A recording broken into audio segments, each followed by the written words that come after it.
Hello everyone and welcome to my YouTube channel. Today we are going to discuss about how to fix stickers on iPhone iOS 18. For example, if you see a sticker, a specific sticker is not working or not showing on your iPhone iOS 18, then how you can fix that. For this, what you have to do, you have simply watch this video completely. So without wasting any time, let's start the video. So first of all, what you have to do, you have to make sure that you are connected to a proper Wi-Fi and internet connection. And after that, what you have to do next is you have to simply go to settings, and here you have to go to general, and after that you have to scroll it down until you find the option of transfer reset iPhone, and here you have to click on reset and you have to reset all of your network settings.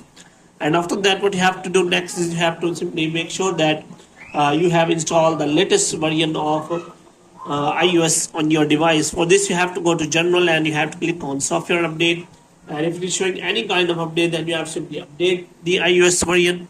And the next thing you have to do is you have to simply restart your device. After restarting your device, you have to check whether that sticker is now working well or not. And if the problem is still there, then you can simply go to settings again, and here you have to simply go to search bar and you have to simply search for stickers. So after that, you have to make sure that the sticker settings is available. So here you can simply check all the settings related to keyboard, and after that you can simply find the keyboards are available. So if you want to add a new keyboard, and you have to make sure that you are using the default keyboard on your iPhone, and if you are using any other keyboard, then you have to uninstall or stop that keyboard.